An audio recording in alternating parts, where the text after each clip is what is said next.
Right now, inside your body, there is a built-in reset system already running. Not metaphorically, not spiritually, biologically, a real cellular cleanup process that determines whether your body feels efficient or sluggish, sharp or foggy, resilient or constantly tired. And here's the uncomfortable truth most people never hear. You're probably blocking it without realizing it. You might be doing everything you think is healthy. You might be fasting. You might be skipping meals. You might even believe you're helping your metabolism. But there's a very real chance you're shutting down the exact system designed to repair your cells and restore energy. And it's happening quietly, automatically, without warning signs. This isn't speculation. This isn't wellness culture. This is established cellular biology, recognized at the highest level of science. The mechanism exists whether you believe in it or not. The only question is whether you're allowing it to work or constantly interrupting it. And once you see what's actually happening inside your cells, you'll never experience hunger, fatigue, or fasting the same way again. If this sounds familiar, stay with me. You're not just feeling tired, you're feeling inefficient. Think back to your 20s for a moment. You could eat a meal and feel energized shortly after. Food turned into movement, focus, heat, drive. Your body knew what to do with it. Now, for many people, in their 30s, 40s, and 50s, that same meal feels different, heavier, slower, like it just sits there. You wake up already low on energy. You need caffeine to function. You feel mentally foggy in the afternoon. And no matter how clean you eat, your metabolism feels stubborn, almost resistant. That sensation isn't normal aging. It's not your willpower failing. It's not because you suddenly became bad at eating. What you're experiencing is something deeper. It's metabolic aging. Not how old you are on paper, but how efficiently your cells produce energy. When this happens, your body doesn't feel broken. It feels burdened, sluggish, like it's constantly running in low power mode. And here's the critical part most people miss. This state is not permanent. Your body didn't forget how to work. It's responding to internal conditions that have quietly shifted over time. Conditions you can change. Here's where most people get it wrong. When energy drops, the instinct is to eat more. More meals, more snacks, more fuel. But the issue isn't that your body lacks energy. The issue is that your cells can't use it efficiently anymore. Inside your cells, energy is produced by tiny structures called mitochondria. Think of them as power plants. When they're clean and functional, energy flows easily. But over time, damaged proteins, dysfunctional cell parts, and worn-out components begin to pile up. That internal buildup acts like clutter inside a factory. Machines still run, but slower, louder, and less efficiently. Your body keeps feeding these systems, hoping more input will solve the problem. It doesn't. More fuel doesn't fix a clogged system. It just adds pressure. The mitochondria struggle, energy output drops, and fatigue becomes the norm. Fat loss stalls. Focus fades. Hunger signals increase, not because you need food, but because your cells aren't generating enough usable energy. This is why metabolic aging feels so frustrating. You're doing more, eating carefully, trying harder, yet your body responds less. The real issue isn't supply, it's cleanup. And until that cleanup happens, no amount of discipline can restore efficiency. This is where autophagy enters the picture. Autophagy is your body's built-in cellular cleanup system. The word itself literally means self-eating, but that name is misleading. This isn't destruction.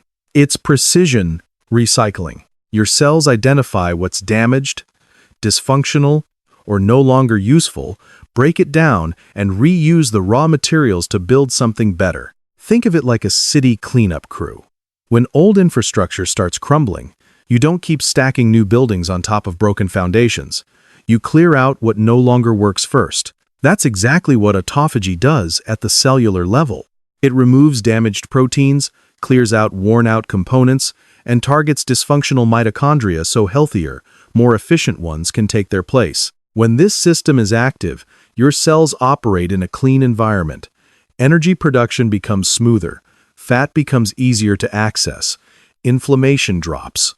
Your body doesn't need to beg for constant fuel because it's finally using what it already has efficiently. But here's the critical detail most people never hear. Autophagy is not always on. It's not something your body runs at full speed in the background. It's conditional. It waits for the right signals. Here's why this system stays silent for so many people. Autophagy doesn't activate in an environment of constant abundance. It's designed to respond to scarcity, not starvation, just the absence of non-stop incoming fuel. And that's exactly what modern life rarely provides. From the moment you wake up, you're eating. Breakfast, coffee with calories, snacks, lunch, something in the afternoon, dinner, maybe something at night. Your body never gets a clear signal that cleanup is needed. Instead, it receives a steady message that resources are always available, so repair can wait. One of the strongest signals telling autophagy to stand down is elevated insulin. Insulin isn't bad, it's necessary. But insulin also communicates abundance. It tells your cells, we have fuel coming in. Build, store, grow. In that state, there's no reason to dismantle damaged parts or recycle old components. Cleanup is postponed over and over again. Over time, that delay adds up. Cellular clutter accumulates.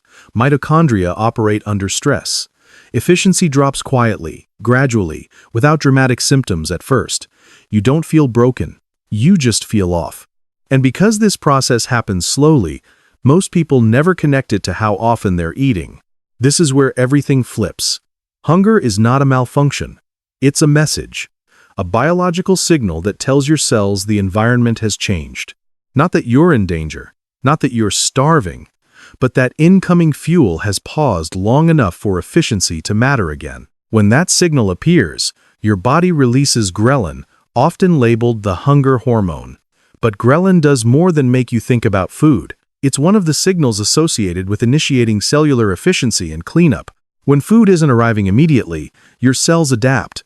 They shift from growth mode into optimization mode. They stop waiting for more fuel and start using what's already there. That first hunger sensation during a fast isn't weakness. It's the moment your body begins reorganizing itself internally. Most people never let this phase complete. The instant hunger appears. They eat, shutting the signal down before it has time to do its work. But if you pause just briefly, something changes. The signal peaks, the sensation passes, and your energy stabilizes. That's not willpower. That's biology adjusting. This is the distinction that changes everything, and almost no one is taught to recognize it. Not all hunger is the same. There's biological hunger, and then there's appetite. One comes from your body, the other comes from your brain. A true hunger signal is physical. You feel it in your stomach. It arrives, peaks, and fades within about 15 to 20 minutes if you don't react to it immediately. It isn't paired with weakness, dizziness, or urgency. It's simply a notification that internal fuel systems are coming online. Appetite, on the other hand, is loud and persistent. It's driven by habit, stress, boredom, and routine. It doesn't fade. It demands action. And most people confuse that mental noise for metabolic need. When you eat to satisfy appetite, you interrupt the very process your body was trying to initiate. Once you learn this difference, fasting stops feeling like deprivation. You're no longer fighting your body. You're listening to it.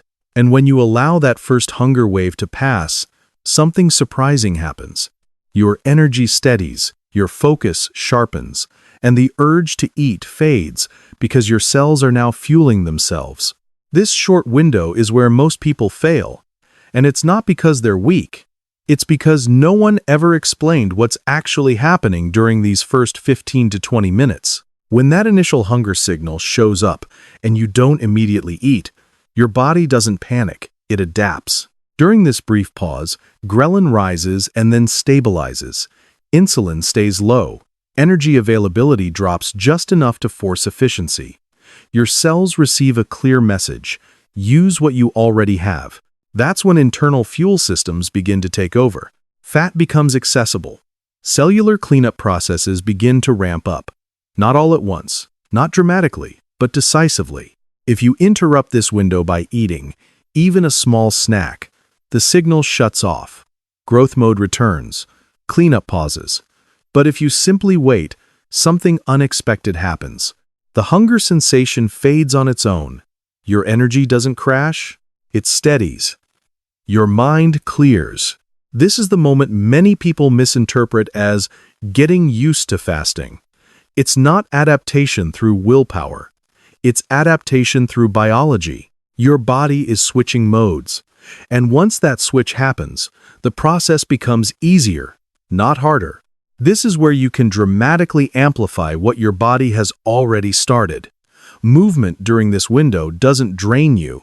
It sharpens the signal. When you're fasted and slightly hungry, your muscles suddenly demand energy. And if incoming fuel isn't available, your body has only one option. It has to pull from internal stores.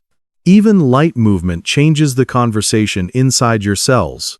A 10 to 15-minute walk, gentle resistance. Stretching that gets muscles contracting. Exercise itself sends a separate biological signal that supports cellular cleanup and efficiency. It tells your body, we need energy right now. And when glucose is limited, fat becomes the preferred source. Here's the counterintuitive part. Instead of making hunger worse, fasted movement often makes it disappear. Your nervous system senses that fuel is available internally.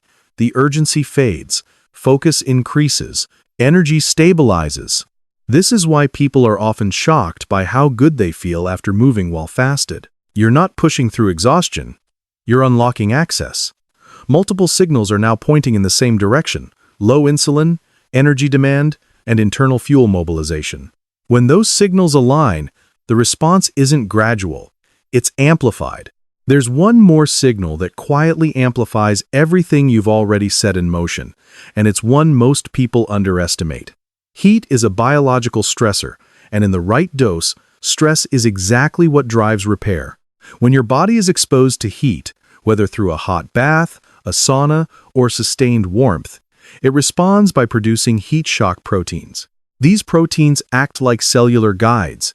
They help damaged components get identified, broken down, and recycled more efficiently. Think of them as supervisors that make sure the cleanup process runs smoothly instead of chaotically. Heat also increases blood flow, delivering oxygen and nutrients to tissues that are actively repairing themselves, while supporting hormones involved in recovery and maintenance. This isn't about extremes. You don't need punishment. Even 20 to 30 minutes of heat exposure in the range your body can tolerate is enough to send a clear signal. Combined with fasting and movement, heat adds another layer of coordination. Now multiple systems are aligned: low insulin, energy demand, internal fuel use, cellular stress that favors repair over storage. When these signals stack, the effect isn't linear, it's synergistic. Each one reinforces the others, accelerating the very process your body was designed to run under the right conditions. At this stage, the biology is working. The signals are aligned. But there's one more obstacle that quietly pulls people out of the process, and it has nothing to do with metabolism. It's mental hunger. The noise in your head that says you should eat, even when your body doesn't actually need food. This isn't weakness. It's conditioning. Years of routine, stress eating, and constant availability train your brain to expect food on a schedule. The key is not fighting that noise, but calming it without shutting down the biology underneath. This is where hydration and electrolytes matter. Salt and fluids send sensory feedback to your nervous system. They reduce perceived urgency. They quiet appetite-driven cravings while leaving the metabolic signals intact. When you hydrate properly, the body feels supported. Headaches fade, cravings soften, and importantly, insulin stays low. You're not feeding growth mode. You're simply stabilizing the system so cleanup can continue uninterrupted. This is what makes fasting sustainable. Not grit, not discipline, alignment. When mental hunger quiets and biological signals stay active, the process stops feeling like effort. It starts feeling controlled, calm, and surprisingly natural.